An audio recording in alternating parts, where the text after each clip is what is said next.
Hello बच्चों, स्वागत है आपका अपने चैनल ब्रेनवेव क्लासेस के अंदर। और मैं संदीप शर्मा। और आज हम स्टार्ट करने जा रहे हैं 12th क्लास का सॉल्यूशन चैप्टर। तो बिना कोई टाइम वेस्ट किए हम स्टार्ट करते हैं सॉल्यूशन। सबसे पहले सॉल्यूशन का मेन क्या है।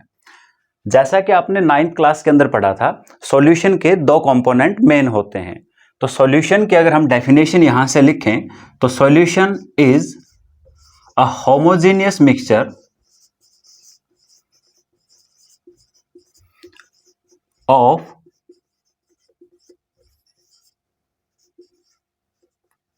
टू और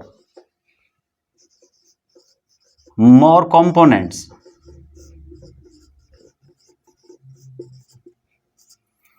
Solution is a homogeneous mixture of two or more component. Components यहां पे मेनली आप 9th क्लास के अंदर भी पढ़ चुके हैं। यहां सॉल्यूशन के मेनली दो कंपोनेंट्स होते हैं, सोल्यूट एंड सॉल्वेंट। पहले तो आप इस वर्ड से समझिए कि होमोजेनियस का मतलब क्या होता है।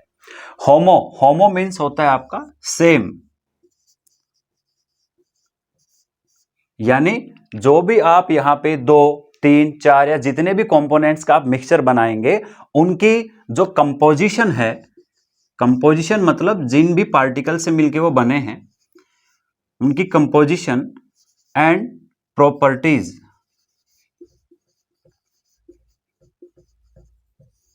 कंपोजिशन एंड प्रॉपर्टीज, ये दोनों चीजें through out the solution same रहती हैं। मतलब जैसे आपने यहां पे कोई लिक्विड लिया, हमने यहां पे वाटर लिया और वाटर के अंदर हमने एक सॉल्यूशन बनाया शुगर का। शुगर सॉल्यूशन हमने बनाया। अब जैसे ये शुगर पार्टिकल्स इस वाटर के अंदर कंप्लीटली डिसॉल्व हो चुके होंगे, तो इस पूरे सॉल्यूशन में ही आप इस सॉल्यूशन की प्रॉपर्टी, इसके कंपोजिशन यूनिफॉर्मली चेक कर सकते हैं।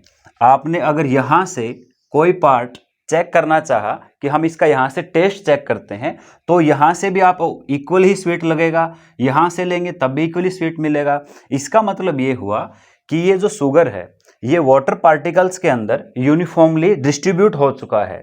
तभी हमने कहा कि सॉल्यूशन क्या है, दो या दो से ज्यादा कंपोनेंट का एक होमोजेनियस मिक्सचर है।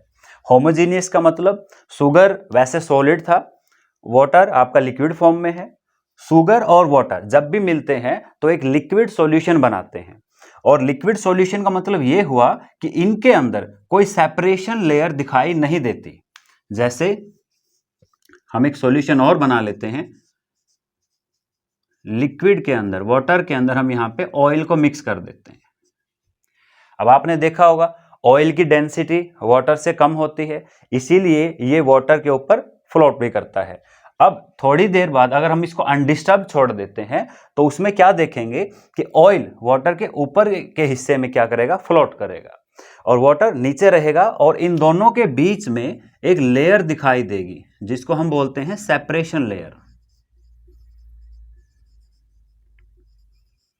जिसको हम बोलते हैं सेपरेशन लेयर।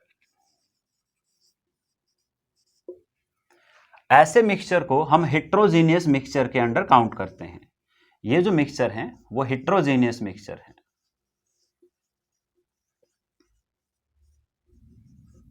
ऐसे मिक्सचर्स को हेट्रोजीनियस मिक्सचर बोला जाता है। लेकिन सॉल्यूशन को हमने क्या बोला है कि एक होमोजेनियस मिक्सचर है। इसका मतलब जो भी कंपोनेंट लिक्विड में हम यहां डिसॉल्व करने वाले हैं, उसकी प्रॉपर्टीज, उसकी कंपोजिशन जो है थ्रू आउट द सॉल्यूशन क्या रहेगी, सेम रहेगी। तो प्रॉपर डेफिनेशन में क्या आएगा इसकी कि solution is a mixture of, या solution is a homogeneous mixture of two or more components in which the properties and composition of solute uniformly throughout the solution। यानी वो आपके जो भी सोल्यूट आप इस सोलवेंट के अंदर ऐड कर रहे हैं, उस सोल्यूट की जो प्रॉपर्टीज हैं, जो कंपोजिशन है, वो पूरे सॉल्यूशन के अंदर क्या रहेगी, यूनिफॉर्म रहेगी। अब सॉल्यूशन को हम डिवाइड करते हैं कैटेगराइज करते हैं कितने टाइप के सॉल्यूशंस होते हैं, लेकिन उससे पहले किस बेस पे इनको डिवाइड किया जाता है या कैटेगराइज किया जाता है वो देख लेते हैं। सॉल्यूशन को अगर हम कैटेगराइज करते हैं तो सबसे पहला जो बेसिस है हम देखेंगे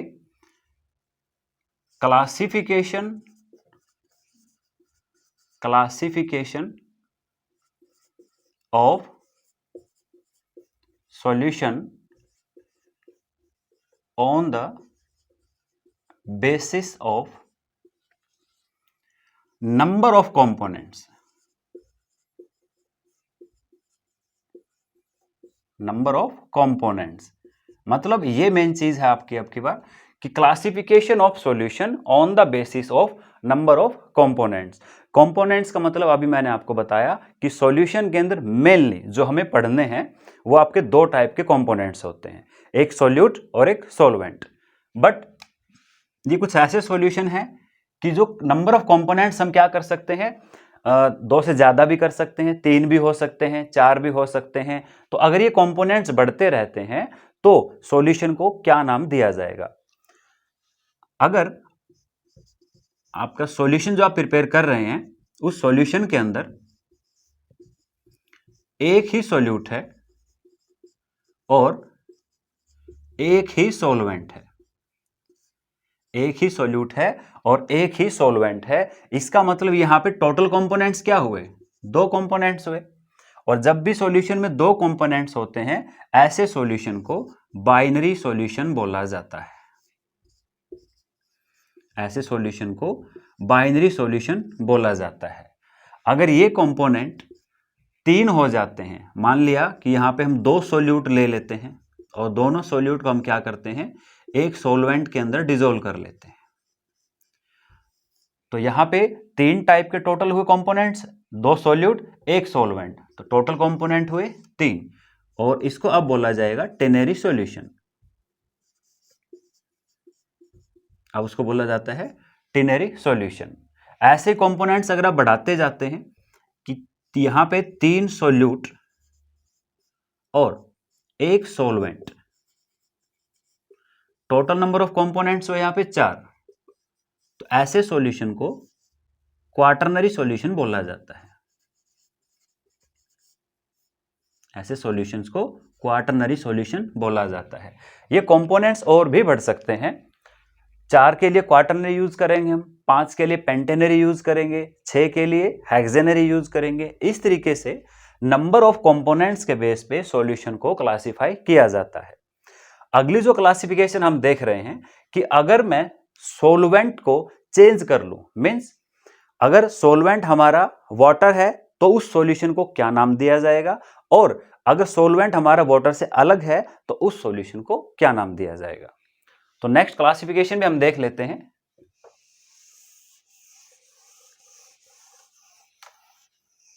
classification of solution on the basis of type of solvent. On the basis of type of solvent, अगर सॉल्वेंट एज ए सॉल्वेंट अगर हम वाटर को लेते हैं तो ऐसे सॉल्यूशन को एक्वस सॉल्यूशन बोला जाता है। ऐसे सॉल्यूशन को एक्वस सॉल्यूशन बोला जाता है जिसमें वाटर को एज ए सॉल्वेंट लिया जाता है, वाटर को एज ए सॉल्वेंट कंसिडर किया जाता है। और ऐसे सॉल्यूशन जिसमें सॉल्वेंट अदर देन वाटर है, यहां पे सॉल्वेंट आपका CCl4 हो सकता है, CHCl3 हो सकता है, आप बेंजीन ले सकते हैं। इस टाइप के अगर कोई भी सॉल्वेंट अगर आप ले रहे हैं तो उनको आप नॉन एक्वस सॉल्यूशन बोलेंगे।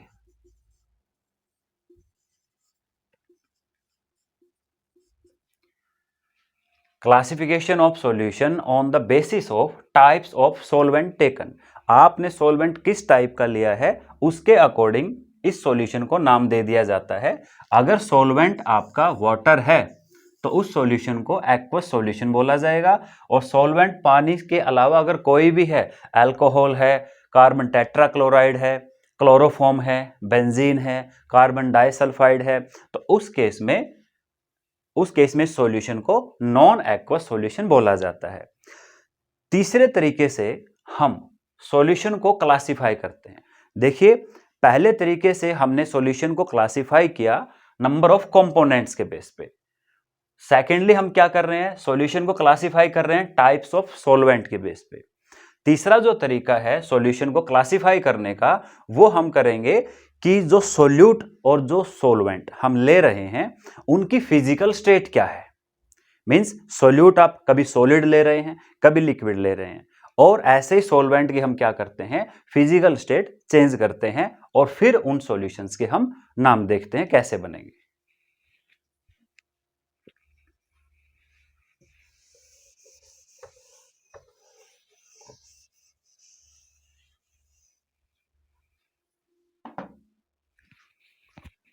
देखिए, सॉल्यूशन की क्लासिफिकेशन हम करते हैं, classification of solution on the basis of the physical state,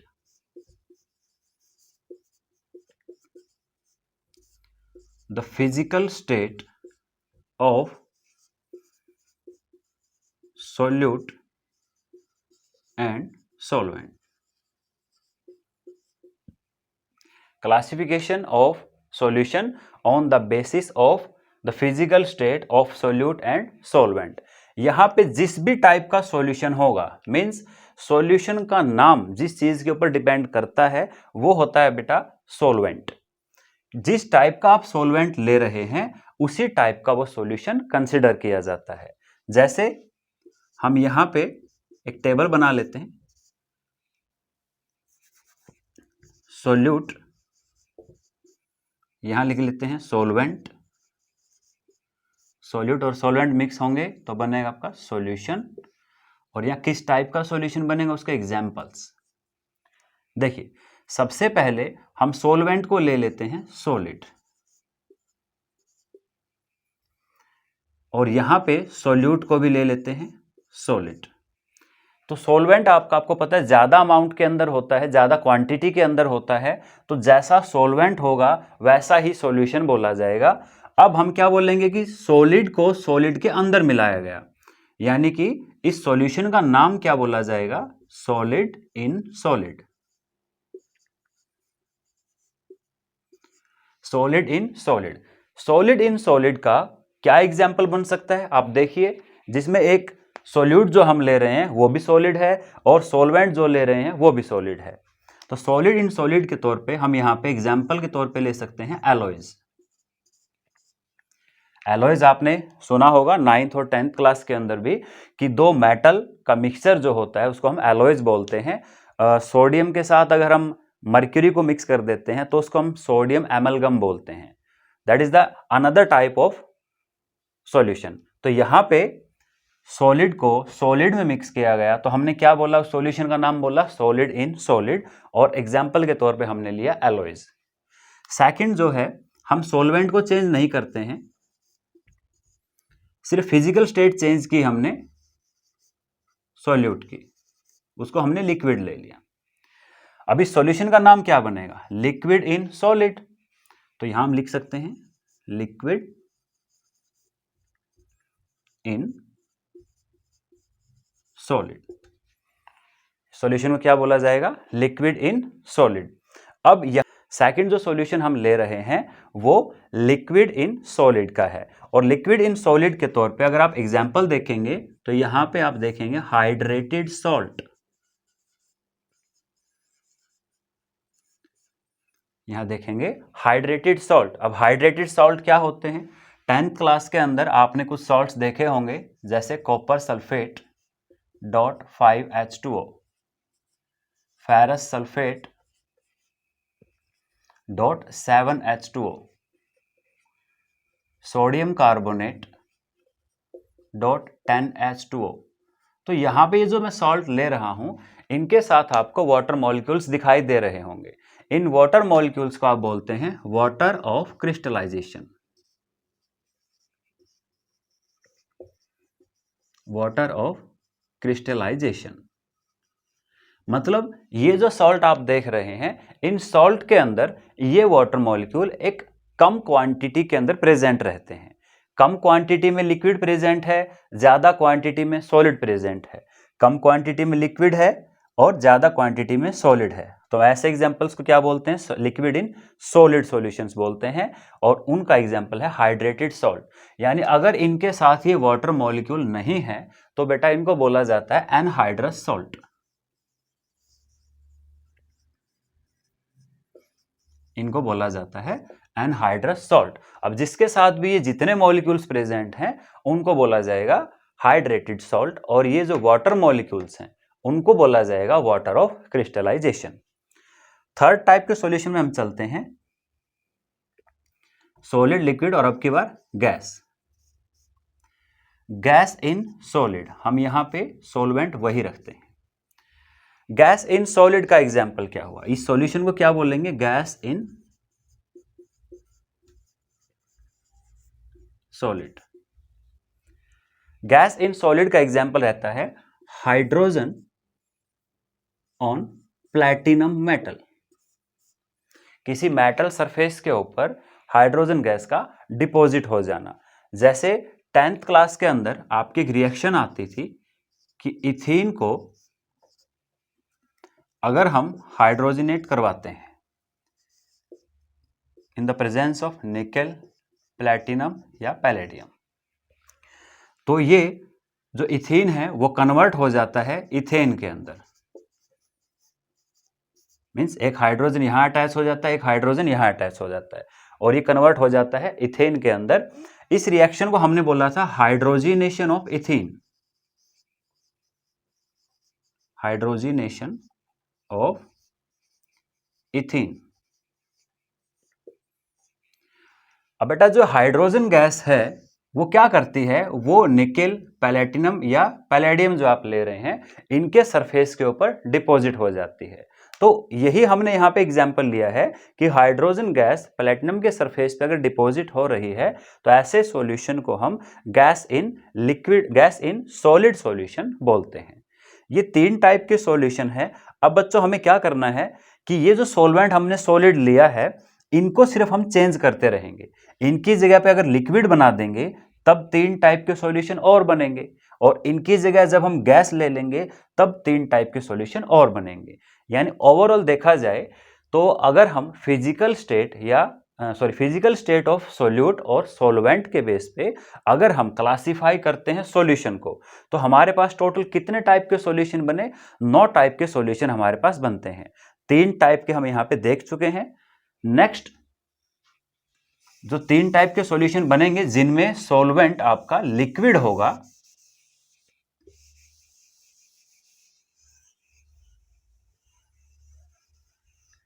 जिनमें सॉल्वेंट आपका लिक्विड होगा वैसे सॉल्यूशंस को देखते हैं।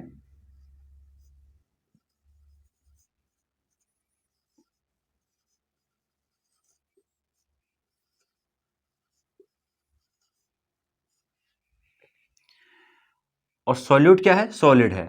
सॉलिड इन लिक्विड, अभी स्टार्टिंग जहां से हमने की थी सॉलिड इन लिक्विड सॉल्यूशन, क्या एग्जांपल इसको बोला जाएगा? सॉलिड इन लिक्विड, पहले ये लिख लीजिए आप, सॉलिड इन लिक्विड। और इसका एग्जाम्पल क्या रहेगा? वो रहेगा शुगर सॉल्यूशन। शुगर पार्टिकल्स आपके सॉलिड फॉर्म में होते हैं और लिक्विड वाटर के अंदर अगर हम शुगर पार्टिकल्स को मिला देते हैं तो ऐसे सॉल्यूशन को क्या बोला जाता है? Solid in liquid solution. Same यहां पे लिक्विड इन लिक्विड, ये आप अपने डेली लाइफ से कोई भी एग्जांपल ले सकते हैं। लिक्विड इन लिक्विड सॉल्यूशन, कोई भी एग्जांपल आप यहां से ले लें। Ethanol in water,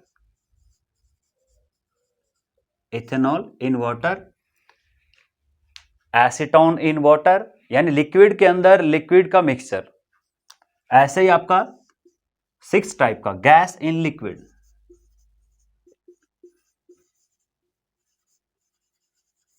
gas in liquid. अब ये एग्जाम्पल आपने अपनी डेली लाइफ से ही सेट करना है। यहां पे कैसे? कोई एग्जाम्पल अगर आपने देखा हो जिसमें लिक्विड एज ए सॉल्वेंट हो और गैस एज ए सॉल्यूट हो। ये एग्जाम्पल है आपका कार्बोनेटेड ड्रिंक्स, जिनको आप कोल्ड ड्रिंक्स या सॉफ्ट ड्रिंक बोलते हैं। इनके अंदर क्या होता है बेटा, मेनली जो पूरा सॉल्यूशन होता है उसमें जो ज्यादा पार्ट, ऑब्वियस सी बात है, जो सॉल्वेंट है वो क्या होगा, लिक्विड होगा, और इनके अंदर carbon dioxide gas high pressure से इसके अंदर डिसॉल्व की जाती है। जैसा कि आपको पता है हर एक गैस की अपनी अपनी कैपेसिटी होती है किसी भी लिक्विड में डिसॉल्व होने के लिए। कार्बन डाइऑक्साइड की अपनी एक टेंडेंसी है, ऑक्सीजन की अपनी एक टेंडेंसी है। दूसरा, इन लिक्विड्स की भी अपनी एक टेंडेंसी होती है कि ये किस गैस को किस लिमिट तक डिसॉल्व कर सकते हैं। तो यहां मेनली क्या देख रहे हैं कि गैस इन लिक्विड सॉल्यूशन क्या बनेगा। जो भी कोल्ड ड्रिंक्स या सॉफ्ट ड्रिंक्स जो हम देखते हैं डेली लाइफ में, उसमें क्या होता है, लिक्विड के अंदर बेटा कार्बन डाइऑक्साइड को हाईली प्रेशराइज करके उसके अंदर डिसॉल्व किया जाता है। तो ऐसे सॉल्यूशंस को बोला जाता है गैस इन लिक्विड। 3 टाइप के सॉल्यूशन हम कर चुके हैं, सॉल्वेंट जो आपके सॉलिड सॉल्वेंट के बेस पे, 3 टाइप के हम कर चुके हैं लिक्विड सॉल्वेंट के बेस पे, और जो 3 टाइप के बाकी हैं वो हम करेंगे गैस एज ए सॉल्वेंट के बेस पे।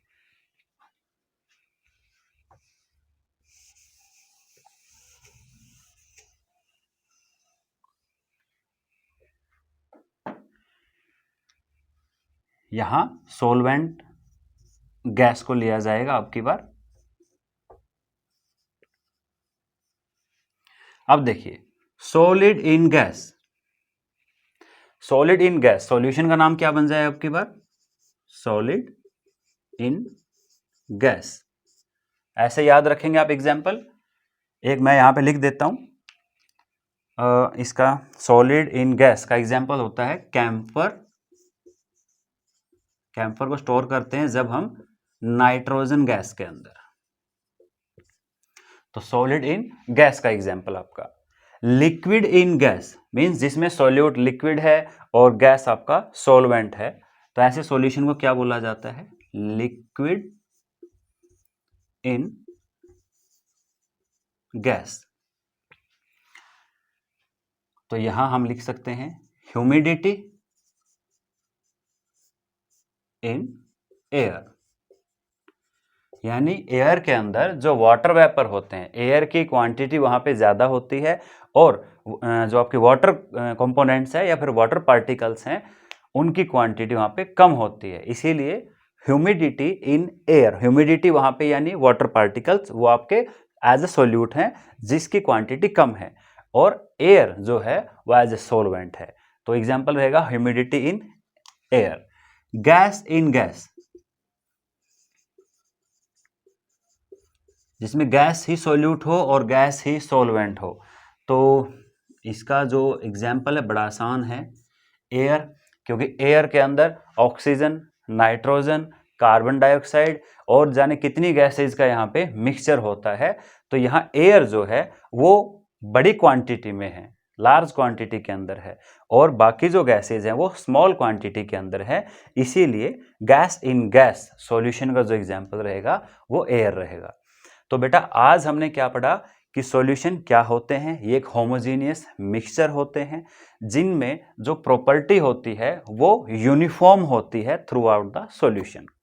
दूसरी चीज हमने पढ़ी यहां से क्लासिफिकेशन ऑफ सॉल्यूशन। क्लासिफिकेशन को भी हमने 3 टाइप से पढ़ा। सबसे पहले जो हमारी क्लासिफिकेशन थी वो नंबर ऑफ कंपोनेंट्स को लेकर थी।